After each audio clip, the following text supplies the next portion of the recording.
Bonjour, nous entamons aujourd'hui un nouveau chapitre. Donc, on va parler de statistiques. C'est une notion que vous avez déjà abordée dans les classes précédentes, mais qu'on va approfondir un petit peu. Donc, les statistiques, c'est l'étude en fait sur une population d'un caractère. Donc, un caractère, il peut être qualitatif ou quantitatif. Par exemple, sur une population, si on s'intéresse à la taille des personnes, on parle de caractère quantitatif, c'est-à-dire que vous allez relever, vous allez avoir des valeurs, 1,80 m, 1,79 m, 1,90 m, etc. Donc un caractère quantitatif. Vous pouvez avoir un caractère qualitatif, par exemple si vous relevez la couleur des yeux, bleu, marron, etc. Où là, donc, on parle de caractère qualitatif. Donc sur une série statistique, pour essayer d'étudier un caractère, on essaye de récolter un maximum d'informations. Et on va essayer de calculer certaines expressions, justement, pour étudier le caractère dans cette population. Donc nous, ce qu'on va faire sur ce chapitre, on va étudier la moyenne pondérée, ce que vous connaissez normalement déjà. On calculera la médiane également, et l'étendue. Et on fera des petits rappels sur les fréquences. C'est un chapitre assez facile, hein, et calculatrice indispensable. Et là, vous ne pouvez pas me dire, j'ai oublié à la maison, un avantage du confinement. Voilà, alors vous prenez le cahier de cours, et donc vous notez le titre du chapitre statistique, et grand 1, moyenne. Vous pouvez mettre pause quand vous êtes en retard. Petit 1, définition. Donc la moyenne d'une série statistique est le nombre obtenu en additionnant toutes les valeurs de la série, puis en divisant cette somme par l'effectif total de la série.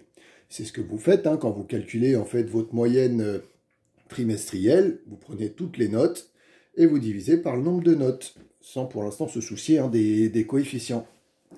Alors un exemple pour illustrer ça, vous notez, voici les distances parcourues chaque jour en kilomètres par jour par un randonneur.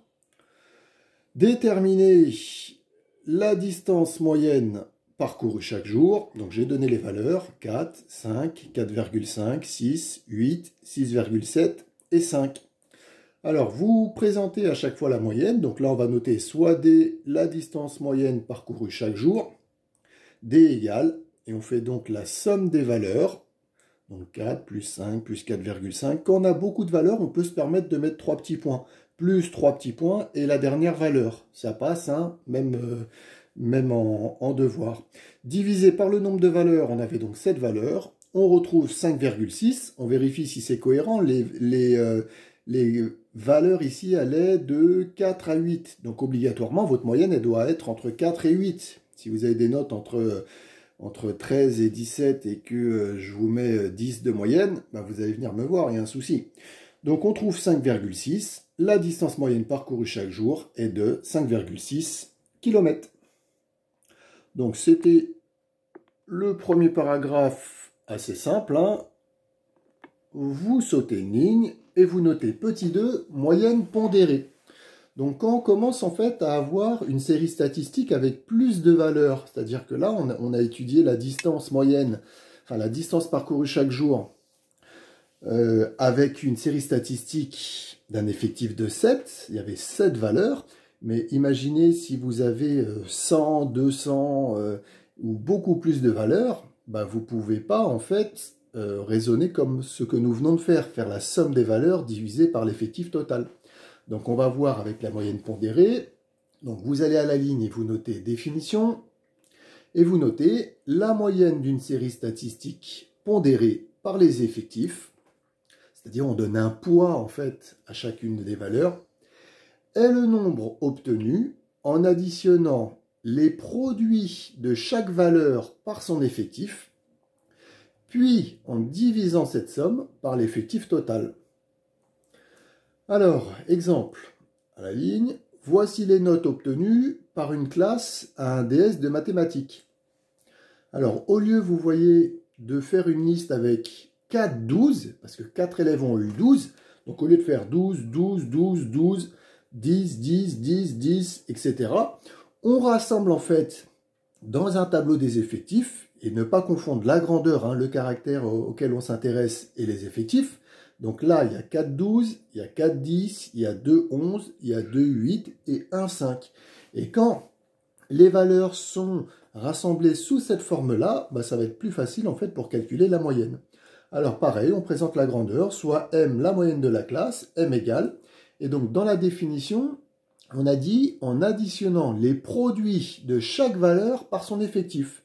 C'est-à-dire qu'on fait 4 fois 12, plus 4 fois 10, plus 2 fois 11, etc. Et c'est comme si, quand on fait 4 fois 12, c'est comme si on faisait 12 plus 12 plus 12 plus 12, plus 10 plus 10 plus 10 plus 10, etc. Mais c'est plus facile en fait de le noter comme ça. Alors on fait la somme donc des produits, la valeur fois l'effectif, divisé par l'effectif total. Donc l'effectif total ici, 4 plus 4 plus 2 plus 2 plus 1, ça va donner 13. Et quand on tape tout ça sur la calculatrice arrondie au centième, on retrouve, je crois, 10,08 pour la moyenne en fait de la classe. Phrase de conclusion, pareil, la moyenne est de 10,08.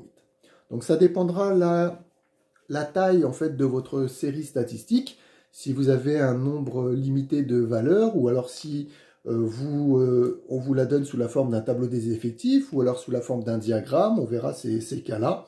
Pour l'instant, vous voyez, rien de difficile. C'est pas un chapitre très compliqué, hein, c'est pas un chapitre sur lequel on passera trop longtemps. Généralement, on met 2 semaines pour terminer ce chapitre. Donc pour l'instant, on s'intéresse uniquement moyenne, moyenne pondérée, et on fera à partir de jeudi donc la médiane. Je vous demande pour jeudi, mais vous pouvez enchaîner tout de suite, hein, les numéros 24, page 113, et 28, 32, 33 et 34, page 114. Donc pour jeudi, je le note sur École Directe. On corrigera tout ça. Il y en a un, je crois que c'est le 28 qui est corrigé à la fin du livre. Vous avez la calculatrice avec vous. On vérifiera nos résultats ensemble et on enchaînera sur la médiane, la définition et comment calculer les médianes des différentes séries statistiques. Voilà, travaillez bien.